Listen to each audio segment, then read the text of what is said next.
নমস্কার, বৈতারিকে আপনাদের শুভ দোল পূর্ণিমার শুভেচ্ছা জানাচ্ছি।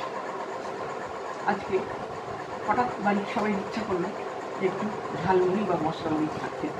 কী করি ঘরে যা ছিল সেই সব উপকরণ দিয়ে, ঘরোয়া উপকরণ দিয়ে আমি একটু ঝালমুড়ি বানাচ্ছি।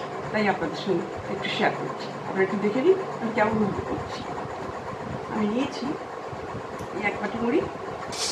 এটা একটা হিস্ট্রি আছে। আমি গিয়েছিলাম পুনার মুড়িটা ভীষণ সুন্দর লেগেছিল, তাই আমি পুনার থেকে এই মুড়িটা আমি নিয়ে এসেছিলাম। সেই মুড়িটা দিয়ে আমি ঝালমুড়িটা বানাচ্ছি। আর এইটা একটা নিয়ে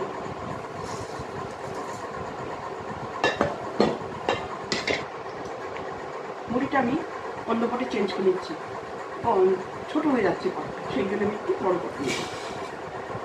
তাহলে আমি মশলা মুড়ির জন্য নিয়েছি ধনে পাতা, কাঁচা লঙ্কা, চাট মশলা, একটু ঘরে তৈরি করা ভাজা মশলা নিয়েছি, কাঁচা লঙ্কা কুচিয়ে, পেঁয়াজ একটা কুচিয়ে নিয়েছি, একটা মিডিয়াম সাইজের পেঁয়াজ, টমেটো একটা ছোটো কুচিয়ে নিয়েছি, শসা কুচিয়ে নিয়েছি, ছোলা ভিজিয়েছি, আর নিয়েছি মটর ভেজানো, ডাল মুখ নিয়েছি, ছোলা ভাজা নিয়েছি প্রিয়া আচার, আমের আচার, প্রিয়া কোম্পানির আমের আচার। তাহলে এবার আমি শুরু করছি। আর পিঙ্ক সল্ট নিয়েছি, ছোলাটা দিয়ে দিচ্ছি,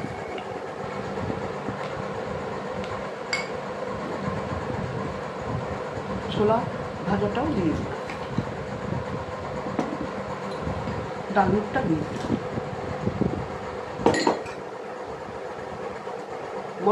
মটর ভেজানোটা দিয়ে দিলাম, টমেটো কুচনো দিলাম, আর শসা কুচনো দিলাম।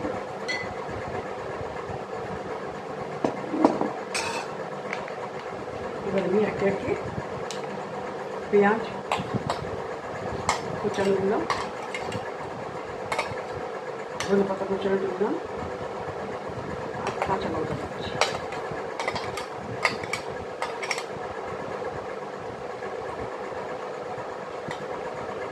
ভাজা মশলাটা দিচ্ছি, চাট মশলাটা দিচ্ছি,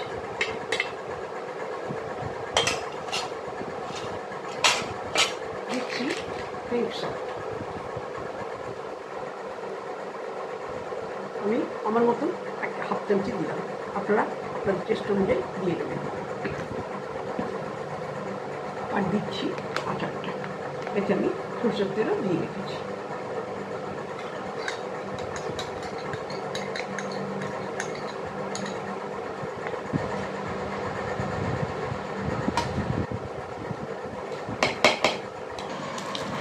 সবগুলো দিয়ে নিয়েছি, দিয়ে আমি একটু নেড়ে নিচ্ছি, হাতায় করে একটু মেখে নিচ্ছি।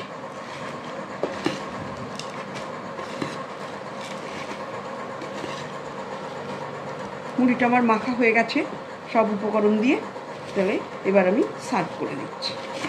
গন্ধ তো ভীষণ ভালো উঠেছে, এখন খেয়ে দেখা যাক কেমন লাগছে। সম্পূর্ণ ঘরোয়া উপকরণ দিয়ে, কোনো প্রস্তুতি ছিল না যে আজকে আমি মশলা মুড়ি খাবো, তাই জন্য ঘরে যা ছিল তাই দিয়েই করবো।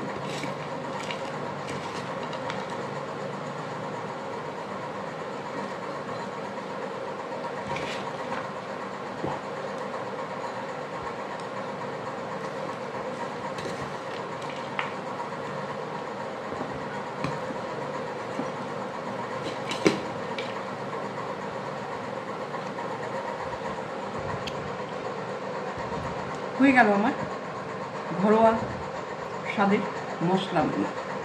আমি সার্ভ করে দিয়েছি। এইভাবে করে খাবেন, আশা করি নিশ্চয়ই আপনাদের ভালো লাগবে। তাহলে আপনারা যদি ভালো লাগে লাইক করবেন, কমেন্টস করবেন, শেয়ার করবেন, সাবস্ক্রাইব করতে অবশ্যই ভুলবেন না। প্রথম থেকে শেষ অবধি মশলা মুড়িটা দেখার জন্য আপনাদের অসংখ্য ধন্যবাদ। নমস্কার।